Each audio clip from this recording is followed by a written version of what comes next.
ባለፈው ጊዜ እንግዲህ የሐዋርያት ሥራን መጽሐፍ እያጠናን በዚህ በሐዋርያት ሥራ መጽሐፍ ውስጥ እንዳልኳችሁ 1001 ቁጥሮች አሉት 28 ምዕራፎች አሉት በዛ ውስጥ ግን እግዚአብሔር እኛን ለማሳሰብ እኛን ለማስታወስ እኛ ውስጥ የሆነ ነገር ለማስቀመጥ የፈለገበት ሐዋርያት ሥራ ምዕራፍ 1 ቁጥር 8 ነው ደጋግመን እንግዲህ ትምህርቱን እስክንጨርስ ድረስ ደጋግመን የምንላት ጥቅስ ነችና ነገር ግን መንፈስ ቅዱስ በእናንተ ላይ በወረደ ጊዜ ኃይልን ትቀበላላችሁ በኢየሩሳሌም በይሁዳ ሁሉ በሰማሪያ እስከ ምድር ዳርቻ ምኖቼ ትሆናላችሁ ምስክሮቼ ትሆናላችሁና የሐዋርያት ሥራ ልቡ የሐዋርያት ሥራ ዋናው ናፍቆቱ ይሄንን ክፍል እኛ ውስጥ መሳል ነው ስለዚህ እነዚህ ሁሉ 28 ምዕራፎች እነዚህ ሁሉ የእግዚአብሔር ሐሳቦች ማስቀመጥ የፈለጉት እኛ ውስጥ መሳል የፈለጉት ሐዋርያት ሥራ ምዕራፍ 1ን ቁጥር 8ን ነው ስለዚህ የሐዋርያት ሥራን መጽሐፍ ስናጠና የሐዋርያት መጽሐፍን ስንማር እኛ ውስጥ መቅረት ያለበት ነገር የሐዋርያት ሥራ መጽሐፍ የተልኮ መጽሐፍ ነው ተልኮ ሊሰጠን ነው ጌታ ይባረክ ደጋግሜ እንደምናገረው መንፈስ ቅዱስ ለቤተ ክርስቲያን የተሰጠው ምኖች እንድንሆን ነው ምስክሮች እንድንሆን ነው እንጂ ፍራሻችንን አረጋግጠን ወደ ኋላ እንድንወድቅ አይደለም ደግፈው ተብለን ለመውደቅ አይደለም መንፈስ ቅዱስ የመጣው የእግዚአብሔር ምኖች እንድንሆን ምስክሮች እንድንሆን ነው ጌታ ይባረክ እና ይሄንን ደጋግመን አንስተናል እነዛ እንግዲህ ሁሉ ቀን የምናነሳቸው ይሄ መጽሐፍ ሚዳስሳቸውን ነክቼ ነው ወደ ዛሬው ሐሳብ ገባው ሐዋርያት ሥራ ሊያስጨብጠን የፈለገ 8 ቁልፍ ሐሳቦች አሉ እነዛን በደንብ ማስተዋል አለብንና ሐዋርያቶች በዛ ዘመን ላይ ካስተዋሉልን ትተውልን ካረፉት ነገሮች አንደኛ የሚያምኑትን አጥርተው ያውቁ ነበር የሚከተሉትን የተደገፉትን የታመኑትን ጌታ አጥርተው ያውቁ ነበር ይላል ሁለተኛ በጸሎት ይተጉ ነበር ይላል ጌታ ይባረክ እኛ ጌታ እየረዳን 15 ቀን በዚህ ቦታ በየቀኑ እንጸልያለን ያለማቋረጥ እና በጸሎት በአንድ ላይ ሆነው ምን ያረጉ ነበር ይተጉ ነበር በጣም ይገርመው ስለዚህ ቦታ ስናገር ይተጉ ነበር በጸሎት በአንድ ልብ የሚለው መጽሐፍ ቅዱስ ላይ የተጻፈው 12 ቦታ ነው ከ12ቱ 11ዱ የሚገኘው ሐዋርያት ሥራ ውስጥ ነው ስለዚህ አንድነት በአንድ ልብ በአንድ መንፈስ መጸለይ መትጋት ምን ያህል ኢምፖርታንት እንደሆነ ወሳኝ እንደሆነ ከዚህ ክፍል እናያለን ሌላው ለቃሉ ምን ይሰጡ ነበር ቅድሚያ ይሰጡ ነበር ለቃሉ ለእግዚአብሔር ቃል ቅድሚያ ይሰጡ ነበር ቅድሚያ የሚሰጠው ሰው ልጅ ምንድነው እነሱ ግን ለእግዚአብሔር ቃል ምን ይሰጡ ነበር ቅድሚያ ይሰጡ ነበር በእግዚአብሔር ቃል ጉዳይ ላይ አይደራደሩም ነበር ሌላው በጣም የምወድላቸው አንድ ልብ አንድ ሐሳብ ነበራቸው ይላል እኔ ይሄ በጣም ይገርመኛል አንዳንድ ጊዜ ከፓስተር ጋር የሆነ ነገር ሳስብ ይናገራል የሆነ ነገር እያሰበ እኔ እሱን እናገራለሁ ለምሳሌ አርብ በነበረን ፕሮግራም 15 ደቂቃ እንሰብካለን የቀረውን ሰዓት ግን ብዙን ሰዓት እንጸልያለን ብዬ ሳወራ እያሰብኩትን አለኝ እንደዚህ ምንናበበበት ጊዜ አንድ ልብ ሲኖረን አንድ ሐሳብ ሲኖረን አንዱ ምክንያት እዛ ሰውዬ ውስጥ ያለውን ነገር ማንበብ እንችላለን ጌታ ይባረክ ስለዚህ ሐዋርያቶቹ አንዱ ኳሊቲያቸው የነበረው በአንድ ልብ በአንድ ሐሳብ በአንድ መንፈስ ምን ያደርጉ ነበር ይጸልዩ ነበር ሌላው ለተገለጠላቸው እውነት ይታዘዙ ነበር የተገለጠ እውነት ላይ ድርድር አያውቁ ታማኞች ናቸው ታዛዦች ናቸው ሌላው እኛ ሀገር ብዙ እግሩ የተመታ ግን እነሱ በጣም የሚያረጉት ለመልካም ስራ ይተጉ ነበር ይላል ለመልካም ስራ ለማካፈል ለመቆረስ አንዱን ሰው ለመርዳት ለማቆም ያን ሰው ደግፎ ወደ ትክክለኛ ቦታ ለማድረስ በጣም በዚህ የተካኑ ናቸው ትዝ ይላችሁ እንደሆነ መጽሐፉም ላይ ባለፈው ጊዜ ስናጠና ሐዋርያቶች አንዱ ኳሊቲያቸው የእግዚአብሔርን ቃል በመካከላቸው እንደርስበታለን እየበዛ እየሰፋ ሲሄድ ብዙ ሰዎች ንብረታቸውን ሀብታቸውን እየሸጡ በሐዋርያት እግር ስር ያስቀምጡ ነበር ግን በጣም ያስቀምጡ ነበር የሚለው ልቤን ይነካኝና ሰዎች ምግብ ሲፈልጉ ምሳ ሲፈልጉ ከዛ ወስደው በልተው ይመጣሉ የዕለታቸውን ብቻ የማጠራቀም ሳይሆን የዕለት ነው የእግዚአብሔር ቃል ይበዛና ይሰፋ ነበር በመካከላቸው አንድም ድሃ አልነበረም ምንድነው ምክንያቱ ሰው ሁሉ የሸጠውን ያመጣውን በሐዋርያት እግር ስር ምን ያደርግ ነበር ያስቀምጥ ነበር ስለዚህ ፓስታ ከፈለኩ የፓስታው ሂጄ በላና መጣሉ እና ለጊዜው ለዛች ጉዳይ ለሚፈልጉት ነውና እዚህ ላይ አንድ ክርክር ተነሳ ኢየሩሳሌም ያሉ አይሁዶች ከሮም ለመጡ አይሁዶች ከሌላ ከተማ ለመጡ አይሁዶች ምግብ ሲያከፋፍሉ ወደ ራሳቸው ያረጋሉ ነመኬና ይላሉ ሙጫንኬና ይላሉ የኛ ሰው ነው ይላሉ በአማርኛ ለዛ ሰው ነው ምግብ የሚሰጡት። ስለዚህ ቅሬታ ተነሳ፣ ክስ አቀረቡ። እኛም ማምጥተን እግር ስር እያስቀመጥን ነው፣ ሀብት እያስቀመጥን ነው፣ ግን ምግብ ስታከፋፍሉ ለራሳችሁ ሰው ታደላላችሁ የሚል ክስ ቀረበ። ሐዋርያቶች እንዲህ አሉ፣ እኛ ለቃሉ እንተጋለን፣ ለመንፈስ ቅዱስ እንተጋለን፣ ምግብ የሚያድል ሰው ግን ምረጡ አሉ። ለምርጫው ግን ሪኳየርመንት አስቀመጡ። አንደኛ በመንፈስ የተሞሉ፣ ኢየሱስ ጌታ ነው፣ ምግብ ለማከፋፈል። ይሄ ሐዋርያት ሥራ መጽሐፍ ይገርም። ለቀብር ራሱ መንፈስ መሞላት አለ። አልሰማችሁኝም? ለመቅበር መንፈስ የተሞሉ ነው የሚለው። ገንዘብ ይዘው መጡ፣ መሬት ሸጠው መጡ። ድሮም መሬቱ የናንተ ነው፣ ግን ቆርጣችሁ የተወሰነ ማለት ደብቃችሁ እቺን የሸጥ ነው ብላችሁ መጣችሁ አይደል? ማንን ታታልላላችሁ? መንፈስ ቅዱስ እንዴት ታታልላላችሁ አለ። ከዛ ወዲያው ወደቀ፣ ሞት አይደል? ምን አለ ጴጥሮስ? ይሄን ሰው የሚቀር በመንፈስ የተሞላ ሰው ማን ነው አለ። ለመቅበር በመንፈስ መሞላት አለብን። እና የሚገርሙ ናቸው። ሌላው በጣም የምወድላቸው ከነሱ ባህሪ በምሪት ያገለግሉ ነበር። ድምፅ እየሰሙ ነው የሚያገለግሉት። ዛሬ አትሂድ ካላቸው አይሄዱም። ግን ከምሪቱ በፊት አንድ አስቸጋሪ ሁኔታ ተፈጥሮ ነበር በኢየሩሳሌም። የእግዚአብሔር መንፈስ ወረደ። መንፈስ ቅዱስ በኃይል መስራት ጀመረ። የእግዚአብሔር ክብር በእነሱ መገለጥ ጀመረ። ከዛ ከኢየሩሳሌም አልወጣሉ። ቢያቸው አይወጡ፣ ሃሌሉያ ምናምን ይላሉ። እዛው ቢያቸው አይንቀሳቀሱም። እግዚአብሔር ቢያቸው አይሄዱ። ተልኮ በያቸዋለሁ። መንፈስ ቅዱስ ለምንድን ነው የመጣው? ለተልኮ። ቢያቸው ሻንካራቫ ዶላቫ ምናምን ነው የሚሉት። ምንም ሌላ ነገር አያመጡ። ቢያቸው አይሄዱ። ምን ብያቸዋለሁ?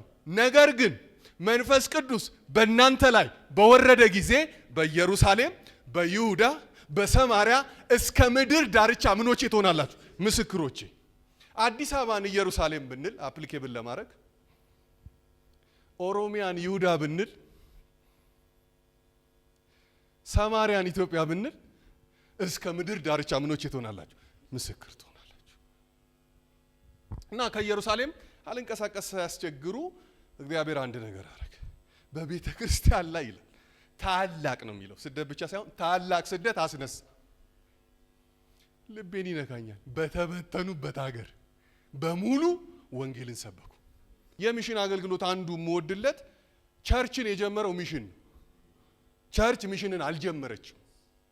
ሚሽን እየሰሩ እየዳኑ እየጨመሩ ሲመጡ ወደ ቸርች መጡ እንጂ ቸርች አይደለችም ሚሽነር የላከችው።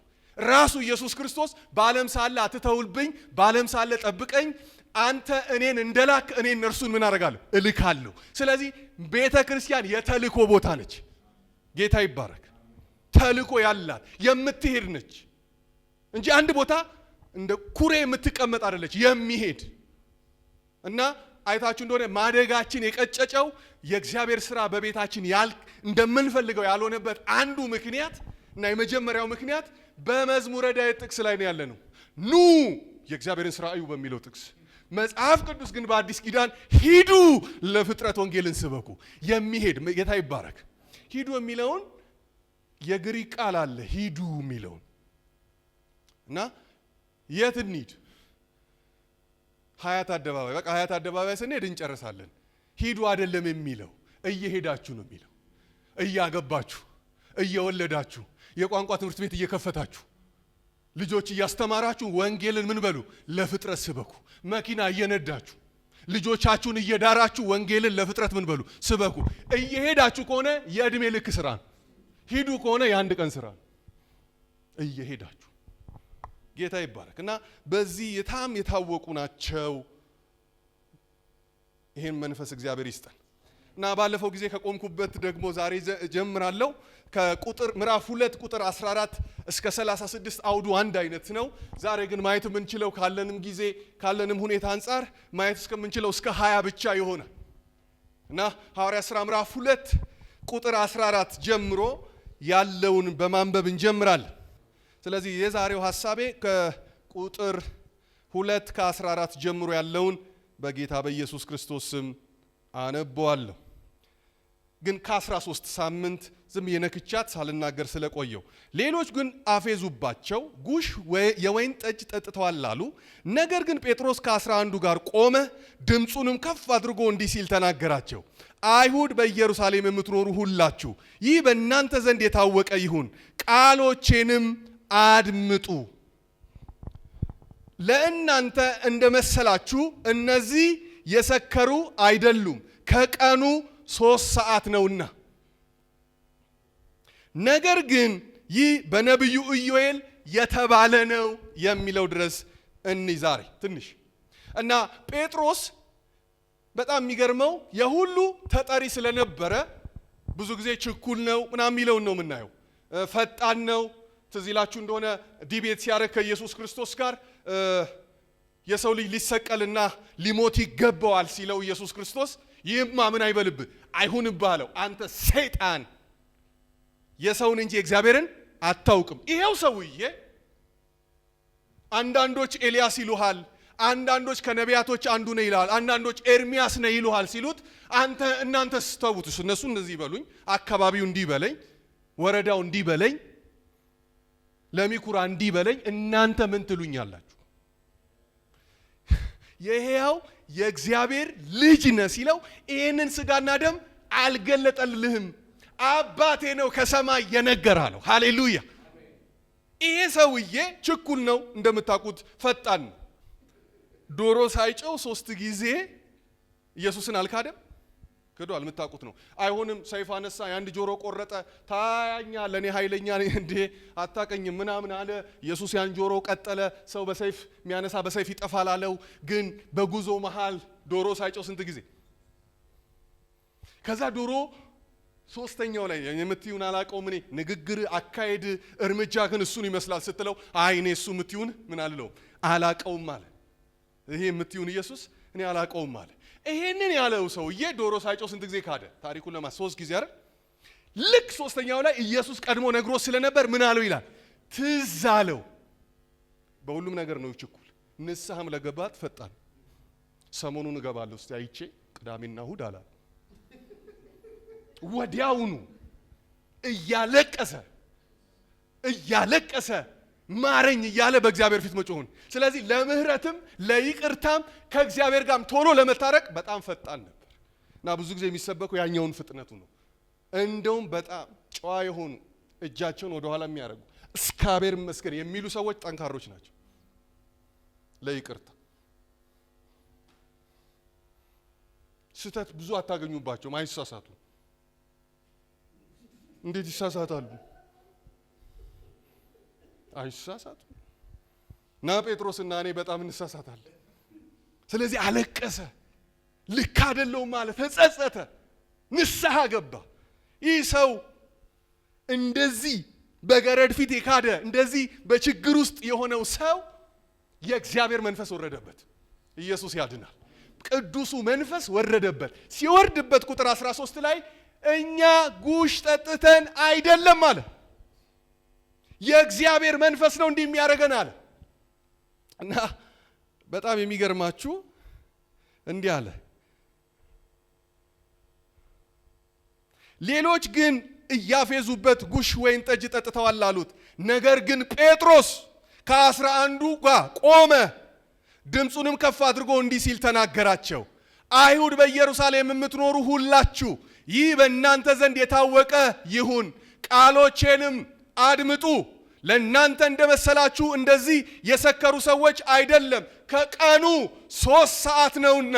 ነገር ግን እንዲህ ያደረገን እንደዚህ እንድንሆን የሚያስመስለን የሰከርን የመሰለው ጠጥተን የምንመስለው በዚህ ምክንያት አይደለም። እናንተ እጅ ላይ ያለ ስክሪፕቸር፣ እናንተ እጅ ላይ ያለ መጽሐፍ ኢዮኤል የሚባል ነብይ ከዛሬ 1000 ዓመት በፊት ትንቢት ተናግሮ ነበር ብሎ ይናገራል። የኢዮኤልን መጽሐፍ ነው ሐዋርያ ሥራ ኮት ያደረገውና ጴጥሮስ ገና ከጠዋቱ 3 ሰዓት ነው። ስለሆነም በጠዋቱ አለመስከሩን መሰከረ። ከዚህ ሰዓት ደግሞ አይሰከርም ብሎ ተናገረ። በአይሁድም ባህል ጠዋት አይሰክሩም። ስለዚህ ነገራቸው፣ ይሄ ሌላ ነው፣ እናንተ የምትሉት የወይን ጠጅ አይደለም፣ የጠጣ ነው ሌላ መንፈስ አለ። ኢየሱስ ያድናል። መንፈስ ቅዱስ ህይወታችንን መንካት ከጀመረ ህይወታችንን ማግኘት ከፈለገ ህይወታችንን እየቀየረ ከሆነ የሚታዩብን ምልክቶች አሉ። እኔ ይሄን ሞድ ደጋግሜ እንደምናገረው መንፈስ ቅዱስ ነው ብለ ካራክተር ካልተቀየረ ተሳዳቢ ያኔም ከነበርክ አሁንም ተሳዳቢ ከሆንክ እንደ ጴጥሮስ ችኩል ሆነ አሁንም ችኩል ከሆንክ እንደ ጴጥሮስ እንደ ሌላ ሰው አሁንም ተሳዳቢ ከሆንክ አሁንም ቦክሰኛ ከሆንክ የስሜትህን ማኔጅ ማድረግ የማትችል ከሆነ ቴዲ እንደሚጠቀማት የቻይና ካውያ ከሆንክ ቶሎ ጋል የምትል ከሆነ ይሄ መንፈስ ቅዱስ ሳይሆን የነካ አውሊያ ነው የነካ። መንፈስ ቅዱስ የመጀመሪያ ስራው ካራክተር ነው የሚቀይረው። ለዚህ ነው እኮ ሲነግራቸው ከዛሬ ጀምሮ አሳ አጥማጆች አትሆኑ። ምን አጥማጆች? ሰው አጥማጆች። ራሱ መንፈስ ቅዱስ ሽፍት አረገ፣ ስራ ሁሉን የቀየረላቸው እና ድምፁን ከፍ አድርጎ እንዲሆን ነው ጠጥተን አይደለም። ከጠዋቱ 3 ሰዓት ነው ወገኖቼ። እንዲያረገን በኢዮኤል መጽሐፍ የተነገረ ትንቢት ነበረ። እሱ ነው እንዲያረገን ብሎ የብሉይ ኪዳን ሰዎች ስለሆኑ እያስረዳቸው እና አንድ እያነበብኩኝ ጴጥሮስም ቆሞ ነበር የሚል አላነበብኩም ካለ ወክሎ ማለት ነው። ሌሎቹን ወክሎ ቆሞ በእነሱ ጉዳይ ላይ በተባሉበት ጉዳይ ላይ መልስ ለመስጠት ቆሞ ፍርድ ቤት ላይ ጉዳይን የምታስረዳው ቁጭ ብለህ አይደለም። ምን መሰለ ምናምን ብለህ አታስረዳ። አይቻ ቆመ ነው የምታስረዳው። እና በዛ ሰዓት ጥያቄውን ያነሱ ሰዎች ስለነበሩ ቆመና ጉዳዩን አስረዳ። ጠጥተን አይደለም፣ ከጠዋቱ 3 ሰዓት ነው፣ ሰክረን አይደለም ብሎ ምላሽ ሰጠ። እና ይሄ ጉዳይ ይሄ ሁኔታ የመጣብን በኢዮኤል መጽሐፍ ላይ ነው። ምዕራፍ 2 ላይ የተነገረ ትንቢት ነው ብሎ እንዲህ ይላል። እግዚአብሔርም ይላል በመጨረሻው ቀን እንዲህ ይሆናል። በመጨረሻውም ቀን እንዲህ ይሆናል። ስጋ በለበሰ ሁሉ ላይ ከመንፈሴ አፈሳለሁ። ስጋ በለበሰ ላይ ሁሉ ከመንፈሴ ምን አደርጋለሁ? አፈሳለሁ። የክርስቲያን ተስፋ ይሄ ነው። ሌላ ተስፋ የለንም። ተስፋችን መንፈስ ቅዱስ ስጋ በለበሰ ሁሉ ላይ መንፈሴን ምን አደርጋለሁ? አፈሳለሁ ብሎ በኢዮኤል ምዕራፍ 2 ላይ የተነገረውን ሐዋርያው ሥራ ጸሐፊው ይናገራል። ይህን ከጠዋቱ 3 ሰዓት ሰክረን አይደለም። ከጠዋቱ 3 ሰዓት እንዲሆን ነው ጠጥተን አይደለም። በጠዋት እንደማይጠጣ እናንተም ታውቃላችሁ። እኛን እንዲህ ያዞረን እንዲህ የሚያረገን የእናንተን ቋንቋ እንድናወራ የሚያረገን በእናንተ መካከል ያለውን ችግር እንድንናገር የሚያረገን በኢዮኤል ምዕራፍ 2 ላይ የተነገረው የእግዚአብሔር ትንቢት ነው አላቸው። ያ ትንቢት ደግሞ እግዚአብሔር እንዲህ ይላል፣ ስጋ በለበሰ ሁሉ ላይ ከመንፈሴ አፈሳለሁ፣ ወንዶችና ሴት ልጆችም ትንቢትን ይናገራሉ። ታውቃላችሁ፣ ትምህርት ሰዎችን የሚቀይረው በፕሮሰስ ባወክ ልክ ነው የሚቀይረው። ትንቢት ግን በተነገረበት ደቂቃ ውስጥ ታሪክ ይቀይራል። ኢየሱስ ያድናል። ችግሩ ሁለቱንም ማመን አለብን። ችግሩ ግን ከቀየረ በኋላ ምን ትሆናል? ምን ይጠበስ? ያንን ሁኔታ ከሰበረ በኋላ ትንቢቱ መማር ግን አለብን። ግልጽ ነው። አሁን ችግሩ ከመንፈስ ነፃ ይወጣል ሰው። ትንቢት እግዚአብሔር እንዲህ ያለ ይለዋል፣ ግን የእግዚአብሔርን ቃል ምን አይልም? አይማርም፣ አይከትም። በቀላል አማርኛ ብዙ ሰው ዘይት ይፈልጋል፣ ግን ዘይት አይደለም የሚያስፈልገን፣ ኑጉ ነው የሚያስፈልገን። ኑጉ የእግዚአብሔር ቃል ነው። ኑጉን ከበላ ስትጨመቅ ዘይት ይወጣል። ስለዚህ የእግዚአብሔርን ቃል ስትበላ ስንጨምቅህ ዘይት ታወጣለህ። እምቢ ማለት አትችልም። ስለዚህ ኢዮኤል ላይ የተነገረ ትንቢት ነው። በወንድና በሴት ልጆቼ ላይ ከመንፈሴ አፈሳለዋል እና የሚፈስ ነገር አለ። ከዛ ከብዙዎች ጋር ማልግባባው ከምንጨቃጨቅበት ሐሳብ አለ፣ ግን የኔ ሪፍሌክሽን ስለሆነ የኔ እንደሆነ እንድታረጉልኝ እፈልጋለሁ። እና በመጨረሻው ቀን እንዲህ ይሆናል፣ ስጋ በለበሰ ሁሉ ላይ ከመንፈሴ አፈሳለሁ፣ ወንዶችና ሴት ልጆቼ ትንቢትን ይናገራሉ፣ ጎበዞችም ራእይን ያያሉ፣ ሽማግሌዎችም ህልም ያልማሉ። ስለዚህ ጎበዝ በሚለው እድሜ ውስጥ የተፈቀደልህ ራእይ ነው። ኢየሱስ ያድናል። እየሄድክ ራእይ ይታየኛል፣ እንዲህ ሳረግ ይታየኛል፣ እንደዚህ ሲሆን ይታየኛል፣ ይሄን ግድግዳ ሰብሬ እዛ ስገባ እንደዚህ ነው ማለት። ተኝተህ ካየ ረጅም ሰዓት የምትፈጀው አልጋ ላይ ስለሆንክ ባለው ነው የሚናገርህ እግዚአብሔር።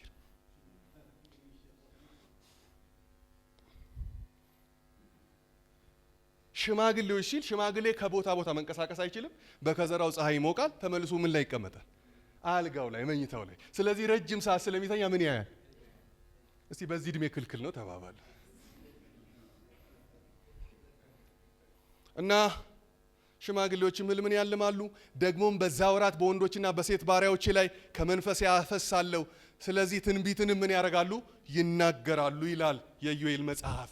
እና ያን ቀን ሰክረን አይደለም፣ ያን ቀን ከጠዋቱ 3 ሰዓት እንደዛ ያረግነው ወይም ደግሞ ሁኔታዎች በጠዋቱ እንደማይጠጣ ታውቃላችሁ። ይሄን ሁኔታ የተፈጠረብን በኢዮኤል ላይ የተነገረ ከብዙ ዓመት በፊት ትንቢት የመጣው ማስፈጸሚያዎች ነን። ጌታ ይባረክ። እስቲ እግዚአብሔር አስፈጻሚ ያርገኝ በሉ። ቀድሞ ቤተክርስቲያኔ ላይ የጸለይን አንድ ሴት በጣም የሚገርም መልእክት አመጣች። እና የቤት ሰራተኛ ነች፣ የሀብታም የባለስልጣን ቤት ውስጥ ነው የምትሰራውና መልእክት አመጣች። ድንቅ መልእክት። ይኸውላችሁ እግዚአብሔር በምናቀው ልክ ነው የሚናገረው።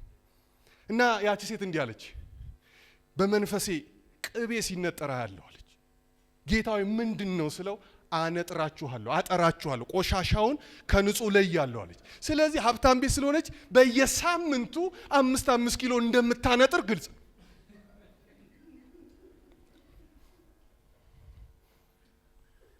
መልእክቱ ስህተት የለውም። እውነቴን ነው። አጠራው ቤቱን እግዚአብሔር፣ አንድም ስህተት የለውም።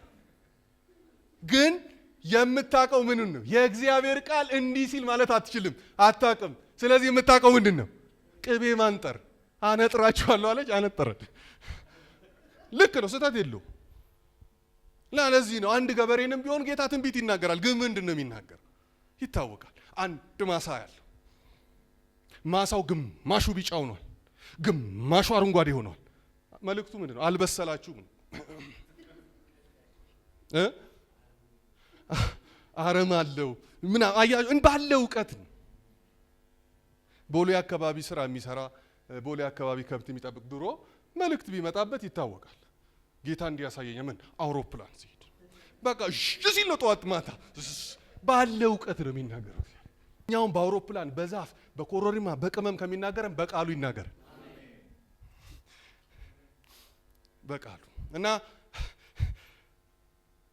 ደግሞም ከዚህ ወራት ወንዶችና ሴት ባሪያዎቼ ላይ በመንፈስ ያፈሳሉ፣ ትንቢትም ይናገራሉ። ድንቅንም በላይ በሰማይ ምልክቶችንም በታች በምድር እሰጣቸዋለሁ። ደምም፣ እሳት፣ ጢስ፣ ጭጋግም ይሆናል የሚለውን ቁጥር 19 ላይ አንዳንድ ሀሳቦች ይዤ መጥቻለሁ። በመጨረሻው ቀን ማለት ይሄ ጭጋግ ይሆናል፣ ታላቅም የሆነ የተሰማ የጌታ ቀን ሳይመጣ የሚለውን ፀሐይ ይሆናል። ትዝ ይላችኋል ኢየሱስ ክርስቶስ ሲሰቀል ገና በቀኑ 9 ሰዓት ጨለመ። ያንን ነው ኮት ያደረገው ሐዋርያው። በዛ በማቴዎስ በሉቃስ የተጻፈውን ኮት አረገ። ምን ብሎ? ድንቆችን በላይ በሰማይ ምልክቶችንም በታች በምድር እሰጣለሁ፣ ደግሞም እሳትንም የጢስ ጭጋግም ይሆናል። ታላቅ የሆነ የተሰማም የጌታ ቀን ሳይመጣ ፀሐይ ወደ ጨለማ፣ ጨረቃም ወደ ደም ይለወጣሉ። ትዝ ይላችኋል ኢየሱስ ክርስቶስ በተሰቀለ ሰዓት ከቀኑ 9 ሰዓት ምን አለች? ምድር ጨለመች። በጣም አስደንጋጭ ነበር። ከዚህ በፊት እንደዚህ አይነት ልምምድ አይተው አያውቁም። የሚገርማችሁ ያ ሲሆን ነው ኢየሱስ ክርስቶስ ጌታ እንደሆነ የገባቸው። ወይኔ ያሉት። እና በዚህ መጽሐፍ ላይም ኢዮኤል በመጨረሻው ቀን በመንፈሴ በሰው ሁሉ ላይ ያፈሳለሁ ማለት ሰው ነው። በሁላችንም ላይ አሜን።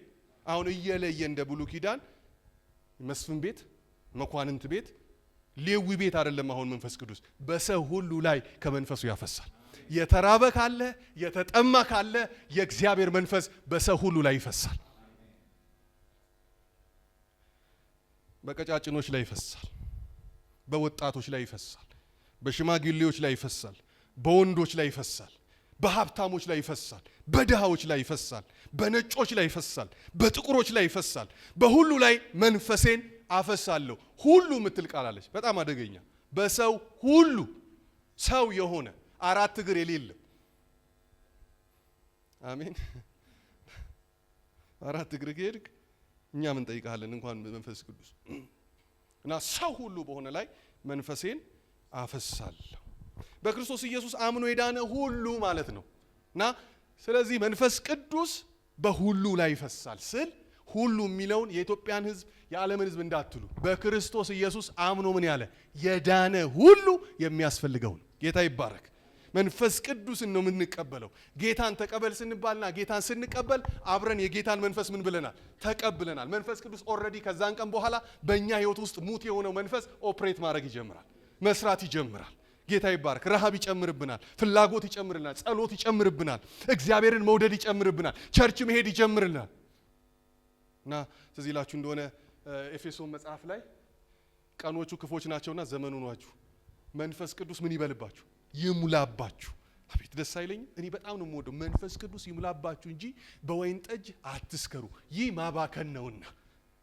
ቅድም የጠጣችሁት ምንድን ነው ያሉት? አይ የወይን ጠጅ ጠጥተው ነው አላችሁን። አልጠጣንም። ከጠዋቱ 3 ሰዓት ነው። በዚህ ሰዓት እንደማይጠጣ ታውቃላችሁ። መንፈስ ይሙላባችሁ እንጂ በወይን ጠጅ አትስከሩ፣ ይታወቃል። አይሁድ ቀጭ ያደርጋል ለሆድ ህመም። ያው ጽፎላችኋል ሉቃስ ላይ። አሁን ለሆድ ህመም አባቴ የሚያዘው መድኃኒት አለ፣ ቬርሞክስ ይታዘዝልሃል። እና አንዳንድ ቤቶች እሰማለሁ ብንጠጣ ምን ችግር አለው ለሆድ ህመም ብሏል ምናምን። ምን አለ ይሄንን በምታጠናበት ልክ ለሆድ ህመም ምናምን የሚለውን ከምታሰምር ይልቅ በቀይ እግዚአብሔርን መፍራት ብታሰምር አይሻልም? እንደዛ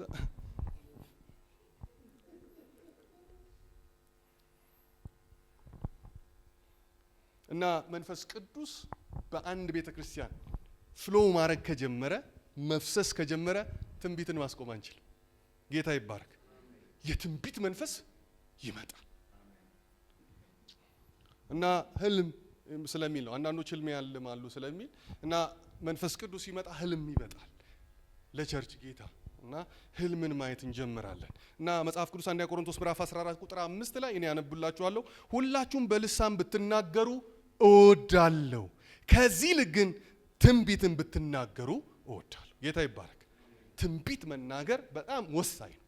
አሁን ስለተደባለቀ እንደውም ላጥራው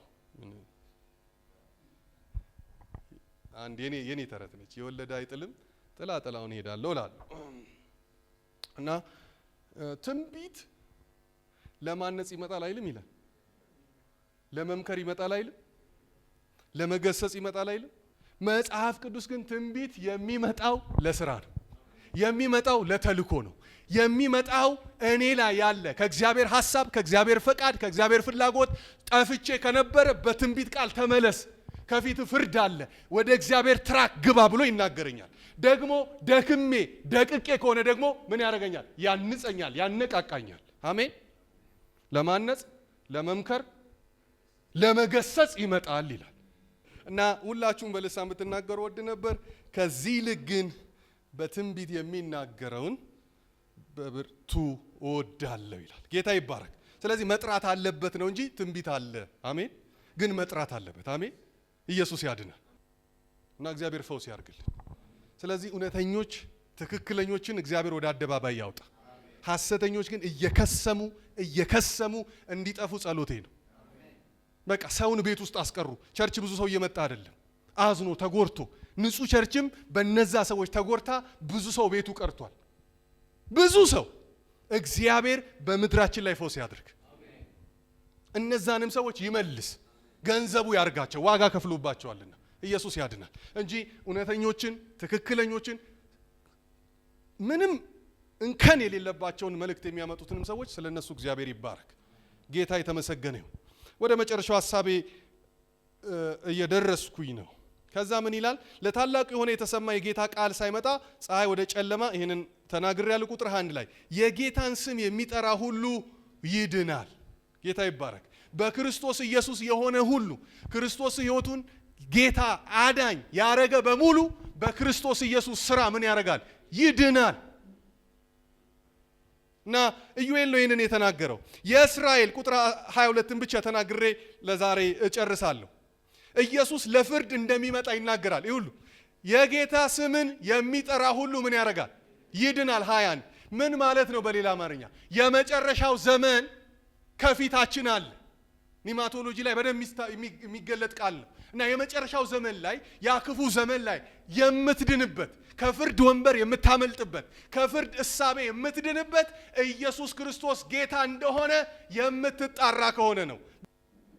በህይወት በኑሮ ኢየሱስ ክርስቶስን ምን የሚል የሚገልጥ ህይወት የሚናገር። ለዚህ ነው ጳውሎስ ለመንፈሳዊ ልጆቹ ሲጽፍ እናንተ ሕያዋን የክርስቶስ ምንድናችሁ? ደብዳቤ ናችሁ ይላል። ደብዳቤ ሰጥቼ ታስቀምጣለህ እንዴ ቤት? በስመ አብ ወወልድ ወመንፈስ ቅዱስ።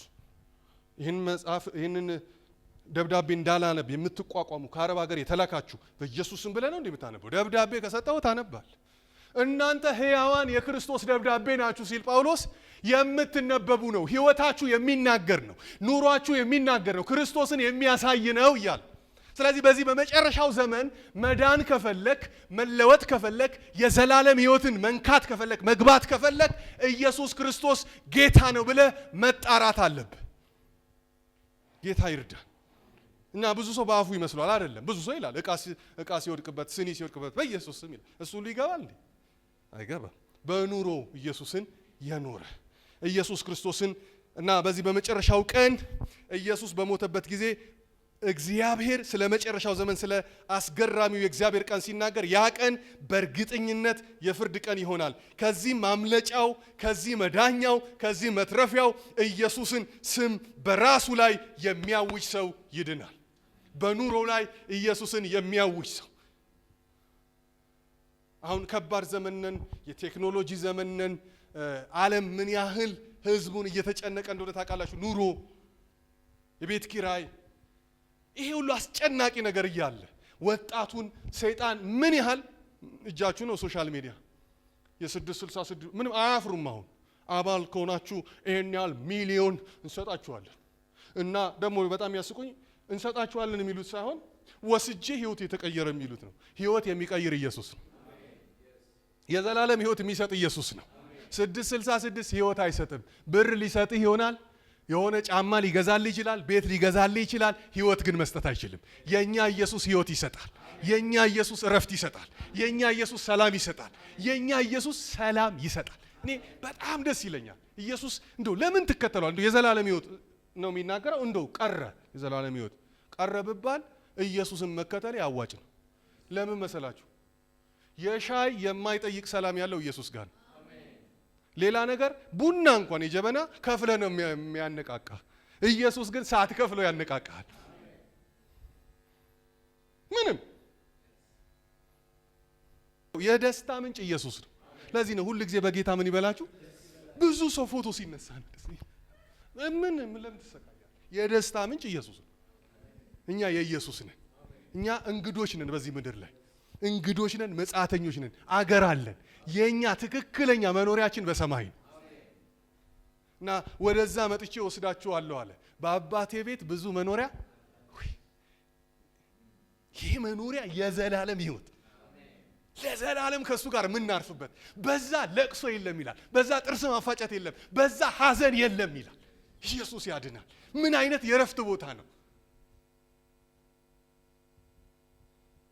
እና እሱን ማምለክ፣ እሱን ማድነቅ፣ እሱን ማክበር ብቻ ነው በዛ ቦታ ያለው። ስለዚህ ነው ኢየሱስ ክርስቶስ በመጨረሻው ዘመን የተከተልኩት፣ የተደገፍኩት፣ የታመንኩለት፣ የተራብኩለት፣ የተቸገርኩለት ኢየሱስ ዋጋዬን ይከፍለኛል።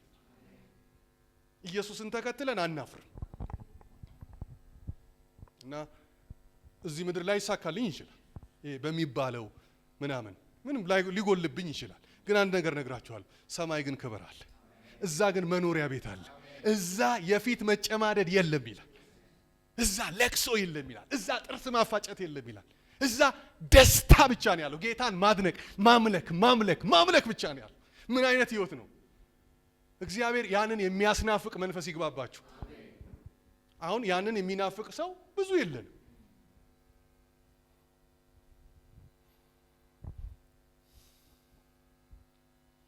ናፍቆታችን ኢየሱስ ይሁን። ና ወደ ህይወቴ፣ ና ወደ ቤቴ፣ ና ወደ ልጆቼ፣ ና ወደ ትዳሬ፣ ና ወደ ቤቴ። እሱ ከመጣ ፈውስ አለ። እሱ ከመጣ መዳን አለ። እሱ ከመጣ ረፍት አለ። ያሳርፋል። ምን እንደሆነ አታውቅም፣ ውስጥ ረፍት ይሰማል። ማስረዳት አትችልም ለሌላ ሰው። እንዴት አረፍክ?